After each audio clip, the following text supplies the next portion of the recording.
everyone, and welcome back to another Marnie and Michael Monday. Today we are talking about vacations and how to save for them and how to budget for them and some budget saving tips that both of us have. And in the interest of making this video under 20 minutes, instead of going on and on and on about specifics, I will write an accompanying blog post this time and list all the juicy details, and I will link that in the description box below. So, Michael? Good. Go. Well, I guess we look at vacation as being something that should be relaxing and we should have a lot of fun with. And so we want to, when we look at vacation opportunities, we kind of look at it in kind of two categories, I would say. One is a resort style vacation where you're just kind of hanging at the resort, or if you're on a cruise, you're just hanging on the cruise. And then the other one would be a cultural or a working vacation where Sightseeing. you're sightseeing and you're really out there moving and shaking and doing stuff.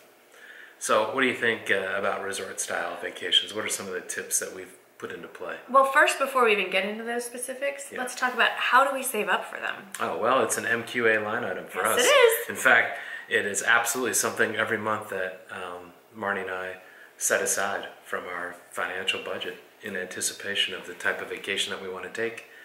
And, you know, I do research regularly when I've got free time, looking at, you know, airfare or looking at hotel options, and just, you know, kind of getting an idea what the hotel packages might look like. And I will list some of his favorite websites that he looks at for that information in the blog post. Okay, sounds good. Okay, so we've established how you save. Just like anything else, it's a line item in your MQA. M, line item. And for us, like I said, it's helpful when you're saving to determine, hey, look, we're looking to go on a vacation in 6 months. Is this going to be a resort style vacation? Or is this going to be really a working sightseeing It's two different vacation? costs. Totally different dynamic financially and time management wise. So the thing I like about the resort style or stay in place kind of vacations is that you know pretty much exactly how much money it's going to cost you before you even leave the house. In fact, in many cases you can prepay it. Yes. And I like that sort of predictability. I do too. So a few things that we do to save money and get the most for our money is we look for resorts that offer at least one meal included in the room rate. Yeah. Usually it's breakfast. We like breakfast. We are breakfast. Because if you have a good breakfast and you've already prepaid for it as part of your package, that really takes you through most of the day. I mean, you know, you can do some light snacking or have a light lunch, and Marnie will tell you about how you can do that economically and still have fun. And then you really are only paying out of pocket kind of on a per diem basis for your dinner. Right. Or the initial cost up front may seem like a lot, but we try as often as we can to stay on the concierge or club level of a hotel. If it makes sense from a budgetary perspective, because but that does help, yeah. It does. You gotta have to look at how many people it's covering. You know, we're a family of 4, so it's actually the more people you can get in there under the room rate, the better. We usually, we only get one room. We always get 2 beds, either 2 doubles or 2 kings, and 2 queens. Queens, yeah. And Michael and I share one bed, and the boys share another, and I just change in the bathroom. It's not a big deal. And we've never had an issue with the 4 of us in a room. No, we're pretty respectful of Marnie. The boys kind of get out of her way completely. Just for the makeup part. Anyway, so if you stay at a concierge level, oftentimes they'll have breakfast and snacks and cocktails and drinks and like sodas and stuff all day long. Throughout the entire day, and hors d'oeuvres. Yeah, heavy hors d'oeuvres. Heavy hors d'oeuvres usually for dinner. And so that lightens up what your actual dinner could be. I mean, you still may go out and get something to eat, but it's going to be, you know, not a huge meal necessarily. And our dinners, once in a while we'll eat at the hotel, maybe 1 or 2 nights that we're there, but we'll often just run out and pick up Subway or get a pizza and bring it back to the room, or eat it in the lobby or out on the patio. Or go to a relatively inexpensive restaurant just to see the local. It's fun for us to go to a place and to see how local people live. You know, we're just kind of curious. So that's our big money saver, I would say. I would say so too, definitely. So resort style to me is much easier from a budgetary perspective because you can prepay a lot of things up front, or you have a predictable amount, and then you can kind of set what your per diem additional is going to be for dinner. The one thing I would say about resort style, and I know you and I are on the same wavelength over the years on this point, is that when you're on site at the resort, or if you're on a cruise, wherever you are, it's good not to open up a tab on your room. Don't charge it. For whatever reason, just from a consumer behavior perspective, once you start opening up a tab, you have a tendency to potentially get out of control with that tab. So discipline yourself to say, look, we've already paid for this resort style type vacation. We're on the resort. If we need to do out-of-pocket expenditures while we're on site, you know, have a Visa card or have cash on hand. do it that way rather than just tab it to a room. Because there have been instances over the years where tabs can get out of hand. We've been pretty disciplined to not allow that to happen, but we have friends and family who, you go to check out and all of a sudden you got another $1,000 on a tab, and it adds up quickly. The kids are going to the kiosk, and it's just better to kind of manage that on a per purchase basis than to at the end of a week or several days at a vacation and you check out and you get this huge additional item. Surprise. So I would recommend just better practice. You think more about what you're buying when you're actually paying for it at the time you're buying it. That's an excellent point. One other quick point, which I'll go into more detail in the blog, but another great way to offset the meal costs, because frankly, we can afford these great hotels, but it costs more to eat per day than to sleep there per day, is we'll find a grocery store or a Walmart supercenter, and after we've checked in, take a suitcase and go grocery shopping and get stuff in the room to make And you've snacks. got video footage of this. I do. Happening. We did it in New Mexico. Do it all the time. It's great. We'll get bottled waters and all the stuff so you can fix something quickly in the room. I'll go into that in the blog. And you know what? It also reduces the stress. When you're away, sure, you're at a resort. It's beautiful and everything. But everybody likes to have their own pantry, right? I mean, everybody wants a pantry. So you can create your own pantry in the room. And that's what we've done. Every time. Basically, a little dorm room pantry. That's all you need. Another huge way to save money is do not, I don't care how far of a walk it is, do not do valet parking. Right. No, totally unnecessary. It's a complete upcharge. Significant dollar amount, especially when you're in a larger major metropolitan area. I mean, the cost could be astronomical. And on that point, final point about resort style, when you're at a resort, typically you have to pay a daily activity fee. Just be mindful of that when you're pricing your budget and when you're determining where you want to stay. Also, taxes are a little bit hidden sometimes. It's not just the sales tax of the resort itself. They oftentimes, because bonds or referendums are passed that improve cities and municipalities, they will actually charge additional taxes associated with some local project that's going on. So taxes could sometimes be 2, even 3 line items worth of taxes when you stay at hotels in a given area. So and this is all information that you can learn up front. So it's just not about the room rate. You want to figure out what the taxes are, how many they are, what dollar amount, and is there an activity fee that you can't get out of? You got to pay for it, because you kind of want to know what your absolute fixed per night payment is going to be before you go in. Otherwise, you're not going to get an accurate, predictable budget. So let's move on to the sightseeing kind of vacation. Like Michael likes to call it the working vacation. It's a working vacation, I have we figured this out actually on our honeymoon. It was the first time we really traveled on a big vacation together. And when you're cruising, or even if you're just in general sightseeing with like a tour group, there are excursions that you do to see various sites, tours, whatever. If you book those excursions through the cruise or through the travel company you're going with, they're astronomical. Typically, you could get a better deal on your own if you do a little bit of due diligence. All you have to do, everything's online these days. It'll tell you where they're going, and even what, I'm thinking specifically for cruises, it says on the website for the cruise line where they go on their offshore excursions. You can contact that place yourself and set up your own quick little $4 usually taxi ride, and you're at the same place that the whole cruise ship is. You got there faster because you didn't have to wait in line for the ridiculous buses, and we save probably at this point thousands of dollars by just booking it on our own.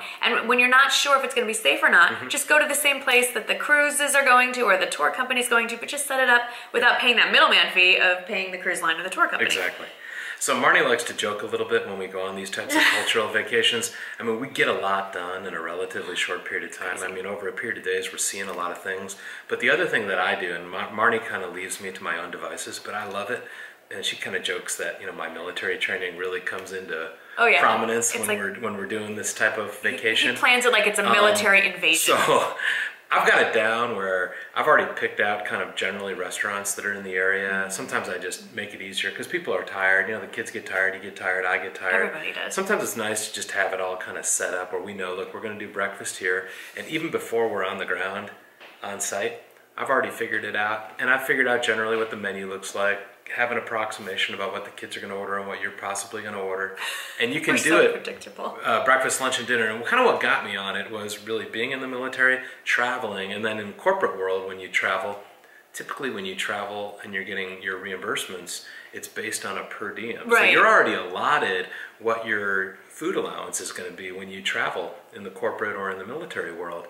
And I thought, that makes sense. Yeah. And from a budget perspective, it actually reduces stress because we know exactly what we've allotted each day. It's kind of like a mini envelope system specifically for per diem travel. Yes. And you can apply that not only to your meals, but you can also apply it to the sightseeing that you've already arranged for, that you've already identified.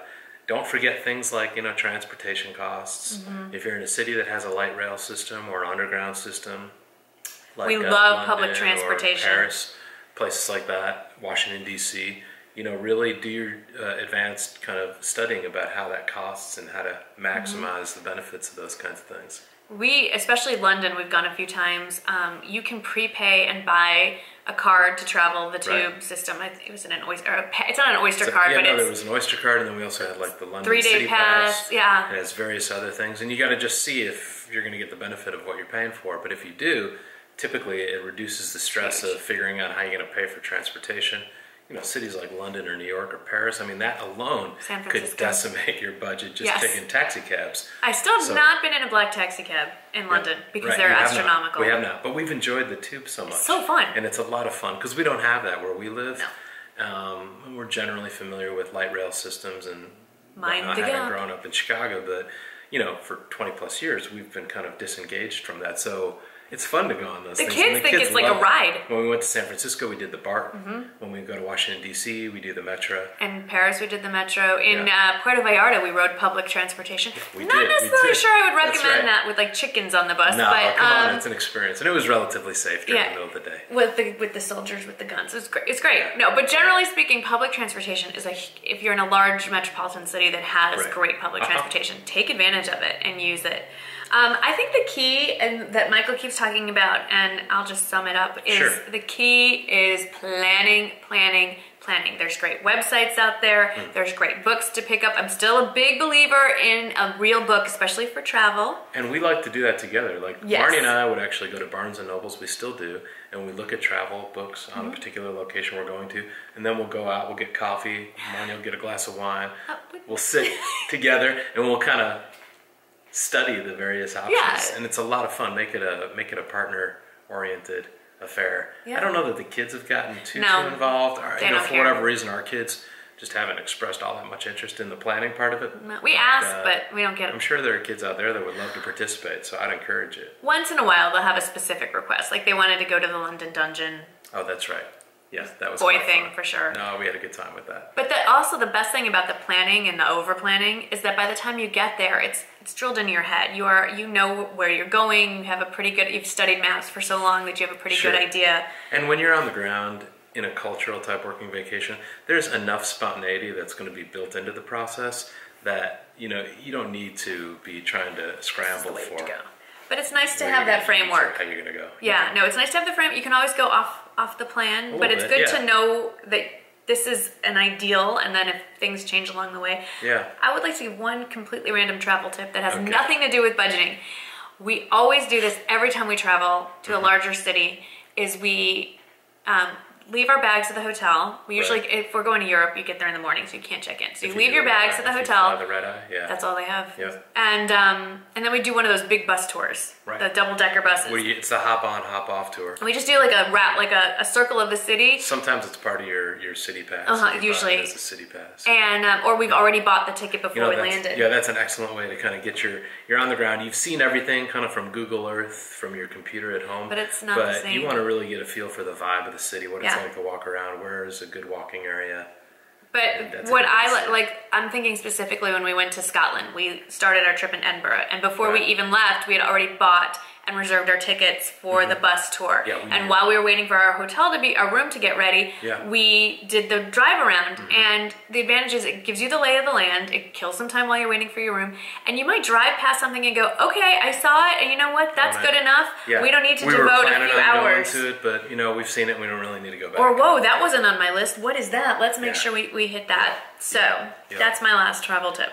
Yeah, and I love doing travel planning. I mean, I don't know what it is, but like Marnie said, it must be I'm a linear thinker. I like making lists, and I like kind of having things kind of budgeted out from a time and a financial management perspective. It makes me less stressful, and it makes me enjoy it much more. And I think you guys enjoy it much more when we have it worked out. So I like doing the itinerary. I should do like a travel agency. Yeah, that's one more thing we add to your list. Well, anyway, we wanted to keep this kind of short, so we touched on a lot of stuff. There's going to be more in the blog post, but if you have any specific questions or even general ones, please feel free to leave them in the, not in the description box, leave them in the comments below, and I will answer them. Michael can give his input, but I'll be the one typing. So thank you so much. We hope you've enjoyed this one, and we'll see you next Monday. Thanks for watching. Safe travels if you're traveling. Bye. Hey everyone, we are filming the answers to your questions. I have the Instagram feed here. This had the most questions. Wow. And I'm just gonna fire stuff out at Michael, and off the cuff, he's gonna answer